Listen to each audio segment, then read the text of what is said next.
Hello guys, welcome to வராபியம் voice over. நாம பார்த்துட்டு இருக்க சீரிஸ் நானோ மிஷன். வாங்க நம்ம வீடியோக்குள்ள போகலாம். லாஸ்ட் எபிசோட்ல பார்த்த மாதிரி நம்ம ஹீரோ ரொம்ப எமோஷனலாக இன்வால்வ் ஆயிருப்பான் அந்த ஃபைட்டில். டேய், எங்கள் அம்மா சாகும்போது எவ்வளோ வழியில் இருந்தாங்க தெரியுமா? அப்புறம் எப்படா என்னால் உன்னை உயிரோட விட முடியும் அப்படின்ற மாதிரி ஹீரோ நினைக்கிறான். ஐயோ, விட்டா என்னை கொள்றவனோ, இங்கே என்ன சுத்துறவனோ, ஏதாவது ப்ரொஃபஸர் பக்கத்தில் இருந்தால் வாங்கல என்னை காப்பாற்றுங்களேன்ற மாதிரி துடிக்கிறாங்க. உயிருக்கு போராடுற நிலைமையில தான் இருக்கான். என்ன உன்னை அப்படியே கத்த விட்டுருவோம் நான் சொல்லி கழுத்துல அட்டாக் பண்ணுறான். அந்த பாயிண்ட் அட்டாக் பண்ணுவோம், வாய்ஸ் வெளியே வராது போல இருக்கு. என் வாய்ஸே போச்சா? இப்போ நான் கத்துனாலும் கேட்காது. இதை நான் சாக்க போறேன்னா என்ன? இங்கே ஏதாவது ப்ரொஃபஸர் கத்தி கூப்பிட்டா வந்துடுவாங்களா அப்படி நம்ம ஹீரோ பேசுகிறான். இந்த கைதானடா அது, இந்த கைதானே நம்மளை பாய்சனஸ் எடுத்துச்சு. கையை நசுக்கிறான் அந்த இடத்துல அவன். ஆ அப்படின்ற கத்துற சத்தம் மட்டும் கேட்குது. மாஸ்டர், இப்போ இந்த எனிமியோடைய லிப்ஸிங்கை நான் கவனிச்சேன். கைன்னு கத்துறான் மாஸ்டர். கையை எடுக்கிறான். நம்ம ஹீரோவோட சூடெல்லாம் ரத்தங்க. தம்பி, உன்னை கொல்ல மாட்டேன் தம்பி. உன்னை கொண்டுட்டேன்னா அகாடமிலேருந்து என்ன வெளியே துரத்திடுவாங்க. அவ்வளோ ஈஸியாக செஞ்சிருவேனா? அப்பாடா, இப்போ என்னை விட்டுருவியா நீ? தம்பி, சாகிறத விட மோசமான நிலைமை உனக்கு கொண்டு வரேன்டா. நீ நினைக்கணும் நான் சாகிறதே மேலுன்ட்டு. உன்னோட எலும்புலேருந்து ஆரம்பிக்கலாமா? இவன் ஆல்ரெடி கண்ணுன்னு தனி தாரத்தாரே ஊற்றிட்டு கதறிட்டு தான் இருக்கான். அவன் அவன் கால் எலும்பு, கையெலும்பு, உடம்புன்னு சொல்லி ஒரு எலும்பையும் பாருங்க, கன்றாவே இருக்கு அவனை பார்க்கறதுக்கே. கை, கால், விரிஸ்ட் எல்லா எலும்பையும் உடச்சி வச்சிருக்காங்க. ரெண்டாக உடச்சிருக்கான். அப்படியே தெரியுது. இதனால் நடக்க முடியுமான்னு கூட தெரியலையே. இதெல்லாம் நடந்துச்சு. இது பேகியா இல்லை தானே? அவனுக்கு மைக்ரோடாக்சின் கொடுத்துருந்தானே? ஆமாம், நான் ஏன் மைக்ரோடாக்சின் யூஸ் பண்ணேன்? 6 வருடத்திற்கு முன்பு ஃப்ளாஷ்பேக்கில் காமிக்கிறாங்க. நம்ம ஜாங் மெடிக்கல் ஹாலில் உட்காந்துருக்கான். மைக்ரோடாக்சின்ஸை பற்றி கற்றுக்க ஆரம்பிக்கிறான். அப்போ அந்த இடத்துல ஆமாம், இந்த பாய்சன் எத்தனை மணி நேரத்துக்குள்ளே எஃபெக்ட் எடுக்கும் அப்படின்னு 2 பேர் பேசிகிட்டு இருக்காங்க. வெளியே எட்டி பார்க்குறான் நம்ம ஜாங். அந்த இடத்துல 1 வருஷத்துக்குள்ளே எஃபெக்ட் எடுக்கணும். ஒரு இன்னொரு லேடி கிட்ட பேசிகிட்டு இருக்காங்க. Super, perfect. இவ்வளோ மூஞ்ச பார்த்துக்கோங்க. இவ தாங்க முக்கியமான வெளியே இந்த சீரீஸில். சரி, இது எந்த இன்டர்னல் எனர்ஜியாலையும் கண்டுபிடிக்க முடியாதா? சூப்பரான மேட்டர் தான் அப்படின்னு அவன் சிரிக்கிறான் அந்த இடத்துல. ஆமாம், டார்கெட்டுக்கு எந்த இன்டர்னல் எனர்ஜி இல்லைன்னா கண்டுபிடிக்க முடியாது. ஆமாம், இந்த மைக்ரோடாக்ஸ்லாம் எதுக்காக நீ யூஸ் பண்ண போறீங்க? இவதாங்க லேடி பேக், நம்ம ஜாங்கோட அம்மா. ஓ அதுவா? எதுக்காகன்னு சொல்ல மாட்டாங்க அந்த வில்லி. ஹேன்னு சிரிக்க மட்டும் செய்கிறா. நம்ம ஜாங்கை பார்த்து சிரிக்கிறாவ. ஜாங் ஒன்றுமே புரியல. கரெக்டாக 1 வருஷத்துக்கு கழிச்சு அவங்க என்ன சொன்னாங்க? 1 வருஷத்துல எஃபெக்ட் எடுக்குன்னு சொன்னாங்களா? கரெக்டாக 1 வருஷத்துக்கு கழிச்சு லேடி ஹவா, நம்ம பாட்ரியா கூட 7வது மனைவி சாகுறாங்க கல்ட்டில். எங்கள் அம்மாவுக்கு அவளை பிடிக்கவே பிடிக்காது. அதனால் எங்கள் அம்மா ரொம்ப சந்தோஷப்பட்டாங்க. லேடி ஹவா யார் தெரியுதுங்களா? லேடி ஹவா நம்ம ஹீரோட அம்மா தான். அவங்க சாகுறாங்க கரெக்டாக 1 வருஷத்தில். அப்போ அவங்க கரெக்டாகவும் நினைக்கிறேன் இந்த வில்லி என்ன பண்ணியிருப்பான்ட்டு. அவங்க கதைக்குள்ளே கண்டினியூ பண்ணலாம். அவங்க ரொம்ப சிரிச்சு சந்தோஷப்படுறாங்க போல இருக்கு ஹீரோ அம்மா செத்துறதுக்கு. கிட்டத்தட்ட சொல்ல போனால் அந்த 6 மனைவிகளுக்குமே நம்ம ஹீரோட அம்மாவை பிடிக்காதுன்னு வச்சுக்கோங்களேன். ஆனால் இது நம்ம பாட்ரியாக் சந்தோஷத்தை கொடுக்கல. அவங்க கண்டுபிடிச்சிட்டாங்க மைக்ரோடாக்சின்ல தான் நடந்திருக்குன்ட்டு. ஹீரோட அப்பா செம்ம காண்டா வர்ற அந்த இடத்துல. ஆனால் இப்போ இதில் எல்டர் பேசுகிறாரு. சார், நாங்கள் பாய்சன் செக்டில் தான் மைக்ரோடாக்சின்ஸ் இருக்குன்னு ஒத்துக்குறோம். ஆனால் பாய்சன் செக்ட் தான் அதை பண்ணிக்கணும்னு சொல்ல முடியாது. ஏன்னா அதுக்கான மற்ற ஆதாரங்களை கொண்டு வரேன்னு ட்ரை பண்ணுறாங்க. ஆனால் அந்த குக்கு சமைச்சு கொடுத்தா பார்த்தீங்களா ஃபுட்டு, அவள் சூசைட் பண்ணிக்கிட்டா. ஸோ உண்மையான திருடுங்க யாருன்னு கண்டுபிடிக்க முடியல. உங்களுக்கே தெரியும் யார் பண்ணியிருப்பான்ட்டு. அந்த ஜாங்குக்கு தெரிஞ்சது ஒரே விஷயந்தான். என்னன்னா, எங்கள் அம்மா கிட்ட இருந்து பாய்சன் வாங்கிட்டு போன பொம்பளை ஒரு திரை மாதிரி மறைச்சிருந்தா தான் ஃபேஸை. அதை மட்டும் நல்லா கண்டுபிடிக்க முடிஞ்சுச்சு. ஆனால் யாருன்னு யாராலையுமே கண்டுபிடிக்க முடியல. அது மட்டும் இல்லாமல் எல்டர் பேசுகிறாரு. சரி, எவிடன்ஸ் கண்டுபிடிக்க முடியல தான். ஆனால் நாங்கள் ஒத்துக்கிறோம், இந்த பாய்சன் செக்டில் மட்டும் தான் பாய்சன் இருக்குன்னு சொல்ல முடியாது. மற்றவங்க யார் வேணால் பாய்சன் எங்கேருந்து வேணால் வாங்கலாம்ல. ஸோ எங்களை மட்டும் தண்டிக்கிறது நல்லா இல்லைன்ற மாதிரி சொல்கிறாரு. ஸோ அந்த நேரத்தில் இருந்தால் நம்மளுடைய டிமானிக் ஹெட்டு எந்த மனைவிகளையுமே பார்க்க வர்றது கிடையாது. ஜாங், நான் பாய்சன் பண்ணலடா, உனக்கு தெரியும்ல, ஒரு பொம்பளை கிட்ட நான் பாய்சன் கொடுத்தேன் தானே. பட் இப்போ நான் சொன்னேன்னு வச்சுக்கோயேன், நான் தான் பண்ணல சொல்லி நம்ப ஆரம்பிச்சிடுவாங்க. சரி ஜாங், நீ என் புள்ள தானே, நீயும் நானும் சத்தியம் மாதிரி எடுத்துக்கிறோம். சாகிற வரைக்கும் இந்த சீக்கிரம் நம்ம யார்கிட்டையும் சொல்லக்கூடாதுன்னு சத்தியம் வாங்கிக்கிறாங்க. என்ன சத்தியம்னா, இவங்க தான் அந்த பாய்சனை ஒரு பொம்பளை கிட்ட கொடுத்தாங்கன்ற சத்தியம். ஏன்னா இப்போ இதை வெளியே தெரிஞ்சுதுன்னா அந்த பொம்பளை தேடுவாங்க தான். ஆனால் ஜாங்கோட அம்மா தான் மெயின் கல்பிரிட்ன்ற மாதிரி ஃப்ரேம் ஆகிடுன்றதுக்காக அவங்க சத்தியம் பண்ணிக்கிறாங்க மாற்றி. ஜாங் ஒரு சின்ன பையன் அப்பாவே தெரியுறான். அம்மா ஒரு சில வருடங்களுக்கு அப்புறம் இதனால் ஏற்பட்ட நெஞ்சு அடைப்புனாலையும் ஸ்ட்ரெஸ்னாலையும் அவங்க அம்மா இறக்குறாங்க. அந்த இடத்துல ஜாங்கோனுக்கு கத்தணும் மாதிரி இருக்குது. உலகத்துக்கே என் அம்மா தப்ப பண்ணல அப்படின்னு கத்தணும் மாதிரி இருக்கு. ஆனால் அந்த ப்ராமிஸ்னால அவனால் வெளியே சொல்லவே முடியல. அந்த நாள் அவன் முடிவெடுத்தான், இந்த கல்ட்லே நான் டாப்புக்கு வருவேன், அடுத்த டிமானிக் லாடா ஆவேன், இதுக்கான கல்பிட்ட ஒழிச்சு கட்டுவேன், எங்கள் அம்மாக்கான வெஞ்சன்ஸ் எடுப்பேன் அப்படின்ற மாதிரி நினைச்சான். அந்த லேடி ஹவாவோட பையனை தேடி கொள்வேன். அந்த மாதிரி ஒரு கேவலமான ஜீவனில் உயிரோடவே இருக்கக்கூடாதுன்ற மாதிரி நம்ம ஹீரோவை பற்றி நினைக்கிறான். ஏன் நம்ம ஹீரோ எதுவுமே பண்ணலையே? அந்த பொம்பளை கொண்டானா பரவாயில்ல, சம்மந்தமே நம்ம ஹீரோ கொள்ள ட்ரை பண்ணுறான் பார்த்தீங்களா? இவனுக்குலாம் தேவைதான். இப்போ ஃப்ளாஷ்பேக் முடியுது. அம்மா சாரிம்மா, நான் எவ்வளோ ட்ரைனிங் பண்ணாலும் சரி கண்டிப்பாக இந்த மான்ஸ்டர் என்னால் ஜெயிக்க முடியாதுமா அப்படின்னு நம்ம ஹீரோ பார்த்து நினைக்கிறான். நான் உன்னை இப்படியே விட்டேன்னு வச்சுக்கோயேன், நீ அகாடமியில் இருக்கிற மற்ற பசங்க மேலே பாய்சன் யூஸ் பண்ணிட்டே இருப்பேன். பேசாமல் நான் டெஸ்ட்ராய் பண்ணிட்டுமா? அவன் துடிக்கிறான். வேணாம் வேணாம் வேணாம், தலையாட்டுறான், நீ விட்டுரு, வேணாம் வேணாம் வேணாம். அவன் பேரலிசிஸ் பாயிண்ட்ல நான் ஏதோ செலுத்தியிருக்கேன், அதனால தான் அப்படி இருந்தால் அவன் அசையறான் அப்படின்னு ஏதோ சொல்ல வரான்னு நினைக்கிறேன். சரி, வாய்ஸ் பாயிண்ட் ஆன் பண்ணுறான். வாயில் ஏதோ சொல்ல வரான் அவன். நானோ அவன் என்ன சொல்கிறான்னு கவுனிடா. மாஸ்டர் அவன் என்ன சொல்கிறான்னா, உங்கள் அம்மாவை கொண்டது பாய்சன் செக்டர்லன்னு சொல்கிறான் மாஸ்டர். என்ன சொல்கிறான்? உண்மை எல்லாத்தையும் சொல்ல ட்ரை பண்ணுறான். அந்த 5 செகண்ட்லேருந்து ஏதோ ஒரு உமன் தான் உங்கள் அம்மாவை கொண்டிருக்காங்களாம். என்னுடைய லோயர் அப்டமன் மட்டும் விட்டுருடா ப்ளீஸ்டா. எங்கள் அம்மா அப்பதான் உணர்றான். ஐயோ, எனக்கு தெரியாமையே இந்த விஷயத்துல நானே சொல்ல பார்த்துட்டேன், என் ப்ராமிஸை பிரேக் பண்ண பார்த்துட்டேன். இல்லை சொல்லக்கூடாது, நான் மறைக்கணும். நானும் ஃபேஸ் மோட் ஆக்டிவேட் பண்ணேன். உண்மையை சொல்லணும் இல்லை கண்டுபிடி.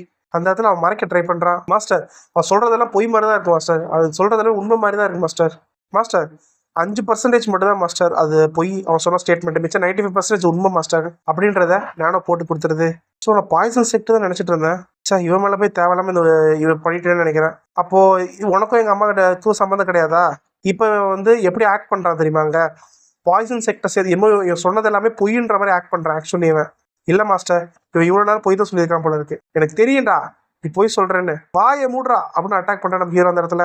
ஏன்னா அந்த ப்ராமிஸை பிரேக் பண்ணக்கூடாதுன்னா இவன் பாய்சன் செக்ட் பண்ணாமல் தான் நடந்துக்கணும். ஸோ அது மாதிரி நடந்துக்கிட்ட உடனே ஹீரோ மிஸ் அண்டர்ஸ்டாண்ட் பண்ணிக்கிறான், இவன் தான் பண்ணான்ட்டு. இப்போ ஹீரோ வயிற்றுலேயே அட்டாக் பண்ணுறாங்க. ஒரு மார்ஷல் ஆர்ட்டுக்கு தனது உயிர் நாடின்னு கூட சொல்லலாம். ஏன் ப்ரோ அதை அட்டாக் பண்ணால் வயிறில் அது இன்டர்னல் எனர்ஜி மட்டும் தானே அட்டாக் ஆகும்போது இன்ஜுரி ஆகும். வயிற்று அட்டாக் பண்ணும்போது அந்த இன்ஜுரி அந்த இன்டர்னல் எனர்ஜி சேர்ற இடத்துல தானே ப்ரோ ஆகும். அதனால ஏன் ப்ரோ உயிர் நாடின்னு சொல்கிறீங்க அப்படின்னா, ஒரு மார்ஷல் ஆர்ட் பர்ஃபார்ம் பண்ணும்போது எக்ஸ்டர்னலாக பண்ணலாங்க, ஆனால் இன்டர்னல் எனர்ஜி இருக்கும்போது உண்மையான பவர் எனர்ஜி எல்லாமே இருக்கும் அந்த இடத்துல. ஸோ இன்டர்னல் எனர்ஜி இல்லாத ஒரு மார்ஷல் ஆர்ட் ஒரு சாதாரண ஃபார்மருக்கு சமம். ஒரு மார்ஷல் ஆர்ட்டாக வாழவே அவங்களுக்கு தகுதி இல்லாதவர்னு. ஸோ உயிர் நாடின்னு கூட சொல்லலாம் மார்ஷல் ஆர்ட்டுக்கு. ஹீரோ அதே அடிக்கிறான் அந்த இடத்துல. அவன் வயிறே கிராக் விடுதுங்க.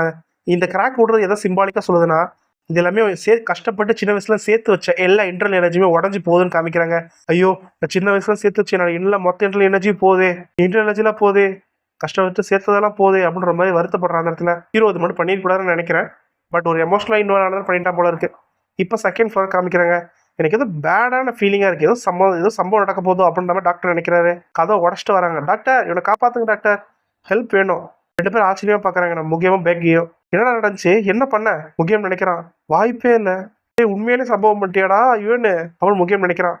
எல்லாத்தையும் எக்ஸ்பிளைன் பண்ணுறான். அப்புறம் டாக்டர் சொல்கிறா அந்த இடத்துல. பட் டாக்டர் கிட்ட ஹீரோ நம்ம எல்லாத்தையும் எக்ஸ்பிளைன் பண்ணுவான். லாஸ்ட் சாப்டரில் பார்த்த மாதிரி ஹீரோ அடிச்சு சாகிற நிலைமையில கொண்டு வந்து போட்டிருப்பான். நரம்பெல்லாம் வெளியே புடச்சிருக்கு. டாக்டர் செக் பண்ணி பார்க்குறாரு. ஆஹா, இவன் லோவர் அப்டமனி டெஸ்ட்ராய் பண்ணிட்டானா. இந்த டிமானிக் டெஸ்ட்ராய், இவனுடைய டிமானிக் பாய்சனில் இந்த பாய்சன் செக்டருடைய ஒரு பவர்ஃபுல்லான மார்ஷல் ஆர்ட். இதில் கிட்டத்தட்ட ஒரு நிறைய டைப் ஆஃப் பாய்சனை அவங்க செஸ்ட்டில் ஸ்டோர் பண்ணி வைப்பாங்க. அவங்க அப்டமனில் இருக்கிறது இன்டர்னல் எனர்ஜியால் மட்டும்தான் இந்த எல்லா விதமான பாய்சன்ஸையும் கட்டுப்படுத்தி ஒரே இடத்துல வச்சுக்க முடியும். இப்போ இவன் அப்டமனே இல்லைனா எல்லா பாய்சனும் கண்ட மணிக்கு இப்போ சதற ஆரம்பிக்கும். இப்போ என்ன பண்ண போகிறானே தெரியாது, பையன் எப்படி காப்பாற்ற போகிறான்னு தெரியாத நிலைமையில் இருக்காங்க அந்த இடத்துல. எனக்கு நான் டாக்டர் தான், நான் ஒரு மாஸ்டர் ஆர்டிஸ்ட் கிடையாது. ஆனால் ஒருத்தரோட லோவர் அப்டமனில் அந்த இன்டர்னல் எனர்ஜி சேர்க்குற இடம்ன்றது எவ்வளோ ஒரு முக்கியமான உயிர் நாடி ஒரு மார்ஷல் ஆர்டிஸ்ட் கூட நல்லாவே தெரியும். ஆனால் என்னதான் சீரியஸான ஃபைட்டாக இருந்தாலும் ஹீரோ இப்படி பண்ணிடக்கூடாது. அது ஒரு கேவலமான விஷயமா பார்ப்பாங்க மற்ற மார்ஷல் ஆர்டிஸ்ட்லாம். அவர் அந்த இடத்துல அக்குபஞ்சர் சரி பண்ண ட்ரை பண்ணுறாரு. ஓட்டையை போட்ட இடத்துல நிறைய பாய்சன் வருது. என்னடா இவன் பிளட்ல இவ்வளோ பாய்சன் இருக்கா, எப்படா இவன் இவ்வளோ உயிரோட இருக்கா, அந்த இவ்வளோ பாய்சனோட பண்ணுற மாதிரி ரொம்ப ஆச்சரியப்படுறாரு. சரி, நான் மறந்தே போயிட்டேன்ல, நான் எடுத்துகிட்டு வந்துட்டேன், இது என்னோட டீச்சரால் உருவாக்கப்பட்ட ஆன்டிடோட்டு. தம்பி நீ வாழணும்னு ஆசைப்பட்டா இது எப்படியா சாப்பிட்றா அப்படின்னு அவன் வாயில் திணிக்கிறார் எதுவும் மருந்த. இவங்க செத்துட்டானா என்னை அக்காயை மட்டும் துரத்திடுவாங்களே, இவனை சரி பண்ண முடியுமா? நானும் பெசமையா உடம்புல அவன் உடம்புல போய் சரி பண்ணிட்டோடா. மாஸ்டர் அதெல்லாம் முடியாது மாஸ்டர், என்னோட ஆப்ரேட்டிங் சிஸ்டம்க்கு எதிராக போதும் மாஸ்டர். சரி, வேற என்னதான் நான் பண்ண முடியும்? நானும் என் ஷர்ட்டில் ஒரு பாய்சன் இருக்கு, அதை செக் பண்ண முடியுமா? ஓகே மாஸ்டர், அவங்க விரல வைங்க. விரல வச்சோடனே நானும் அதை ஸ்கேன் பண்ணுற பாய்சன் எல்லாத்தையும். மாஸ்டர் இதுக்கு என்ன ஆன்டிடோட கிரியேட் பண்ண முடியும் மாஸ்டர்? இதில் 7 டைப் ஆஃப் பாய்சன் இருக்குது மாஸ்டர். சரி, இது கிரியேட் பண்ண முடியும்னா சொல்லு என்னென்ன பண்ணலான்ட்டு. நானும் ஆர்குமெண்டட் ரியாலிட்டி யூஸ் பண்ணி ஒரு ட்ராயரும் என்னமான மருந்து இருக்குது, அதுக்கு என்னென்ன மாதிரி எப்படி சொல்கிறது, ஒரு ட்ரைடு டேண்டலியான், சாமலியன் பிளான்ட்டு, கோஜி பெரிஸ், இந்த மாதிரி பிளான்ஸ் எல்லாம் காமிக்குது. இதெல்லாம் யூஸ் பண்ணி சரி பண்ண முடியும் மாஸ்டர். அதுக்கு என்னென்ன மாதிரி மிக்சர் யூஸ் பண்ணணும் அப்படின்றத நம்ம என்ன காமிக்கிறான். அப்பாடா, என் டீச்சர் கொடுத்த ஆன்டிடோடையும் அக்குபஞ்சரி வச்சு எப்படியோ இவனோட ஓரளவுக்கு இவனோட நிலைமை ஒரு ஸ்டெடியான நிலைமை கொண்டு வந்துட்டோம். ரத்தத்தையும் ஸ்டாப் பண்ணிட்டோம். ஓரளவுக்கு இவன் பெட்டராக இருக்கான். ஏதோ ஸ்மெல் வருது, என்னடா ஸ்மெல் இது, யாரா மெடிசன் பண்ணுறாங்க அந்த நேரத்தில்? என்ன பண்ணிட்டு இருக்கு நீ? இல்லை சார், இப்போ டைம் இல்லை, அதனால் சீக்கிரமாக நான் மருந்து ரெடி பண்ணிட்டு இருக்கேன். விளையாடாத, உனக்கு எப்படி மருந்து பண்ணணும் கூட தெரியாது. ஆமாம், இது எல்லாமே ஆன்டிடோட் கிரியேட் பண்ணுறதுக்கான ப்ராப்பர்ட்டி உள்ள மருந்து தான். ஆனால் அது கொஞ்சம் தப்பாக போனால் கூட இது ரொம்ப ஆபத்தாக போகிறதுக்கு சான்ஸ் இருக்குது. இவன் கரெக்டாக தான் பண்ணானா? அவர் அந்த மருந்து செக் பண்ணி பார்க்குறாரு. என்னடா அது கரெக்டான ரேஷியோவில் பண்ணியிருக்கான். ஒருவேளை இவன் மெடிசன் படிச்சிருப்பானோ? உனக்கு என்ன கைண்ட் ஆஃப் பாய்சன் யூஸ் பண்ணிருக்காங்கன்னு தெரியுமா? எப்படி நீ மருந்து ரெடி பண்ணுற? தெரியும் sir. Acid poison, rock fish poison, அப்புறம் firefly poison, crimson spider poison. என்ன எல்லா பாய்சனும் கரெக்டாக சொல்கிறான்? டாக்டர் ப்ளீஸ் என்ன ஒரு தடவை நம்புங்க டாக்டர் ப்ளீஸ் அப்படின்ற மாதிரி ஹீரோ கேட்குறான். அந்த மருந்தை நம்ம ஜாங்க்கு கொடுக்குறாங்க.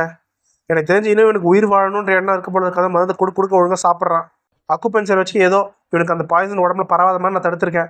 நெக்ஸ்ட் டைம் மருந்து பண்ணுறதா இருந்தால் என்கிட்ட முன்னாடி எல்லாத்தையும் சொல்லிட்டு பண்ண சரியா? சரிங்க டாக்டர்ன்ற மாதிரி ஹீரோ பேசுகிறான். என்ன உங்களை இவ்வளோ கஷ்டப்படுத்துனதுக்கு மன்னிச்சிருங்க டாக்டர். ஏன்டா லோவர் அப்டமன் அப்படி பண்ண? எனக்கு புரியுது, ஸ்ட்ராங்காக இருக்கிறவன் தான் சர்வை பண்ணுவான் அந்த அகாடமிலன்ட்டு. ஆனால் உனக்கே கொஞ்சம் ஓவராக தெரியலையா அப்படின்னு டாக்டரே பேசுகிற அந்த இடத்துல. எனக்கு தெரிஞ்சு பிரின்சிபல் கிட்ட நீ சமத்தியாக வாங்க போகிற, பார்த்துக்கோ இதை பற்றி. புரியுது சார். இதில் என்ன நடந்தாலும் சரி, என்ன பனிஷ்மெண்ட் தந்தாலும் சரி நான் ஏற்றுக்கிறேன் சார் நம்ம ஹீரோ பேசுகிற அந்த இடத்துல. டாக்டர் நினைக்கிறாரு என்னதான் இவன் வயசுக்கு எத்தனை மெச்சூர் நடந்துக்கிட்டாலும் இன்னும் சின்ன பையன்தான் அப்படின்றத அவர் புரிஞ்சுக்கிறாரு. எனக்கு புரியுது தான், இங்கே ஸ்ட்ராங்காக இருந்தால் மட்டும் இந்த அகாடமியில் சர்வே பண்ண முடியாது. இந்த டீமானிக் கல்ட்டில் நீ ஸ்ட்ராங்காகவும் இருக்கணும், அதே மாதிரி புத்திசாலியாகவும் இருக்கணும், அப்போ தான் சர்வே பண்ண முடியும். புரியுதா அப்படின்னு அட்வைஸ் பண்ணுற ஹீரோக்கு. சார் லேட்டாக ஹாஸ்டல் ரூமுக்கு போ. சரிங்க சார். இப்போ நான் என்ன பண்ணுறது அப்படின்னு நம்ம யார் ஸ்டூடெண்ட் 18 கேட்குறான். ஓஹோ நீயா? நம்ம ஹீரோ அந்த இடத்துல விட்டு வெளியே வரான். வெளியே வரும்போது நின்று வானத்தை பார்க்குறான்.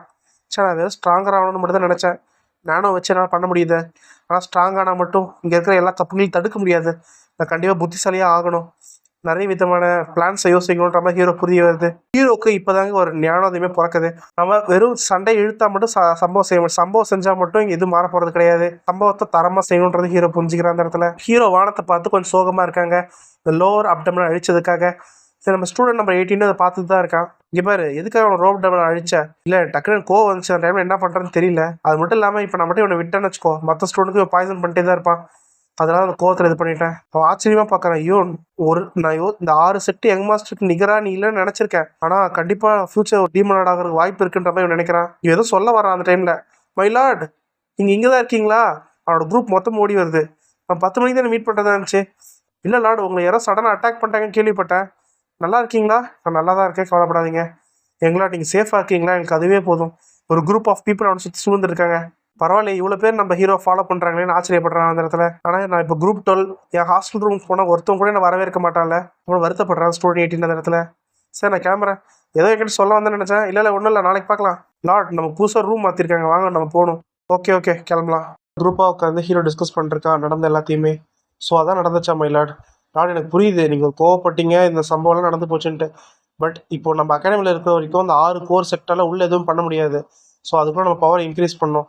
ஆனால் அட் எண்ட் ஆஃப் த டே அது ஒரு பெரிய செக்ட்டு, இந்த எப்படி சொல்கிறது, ஒரு தூண் மாதிரி நம்ம டிமானிக் கல்ட்டில். ஸோ பிரச்சனை வரதுக்கு சான்ஸ் இருக்குது, கொஞ்சம் கேர்ஃபுல்லாக இருக்கணும்.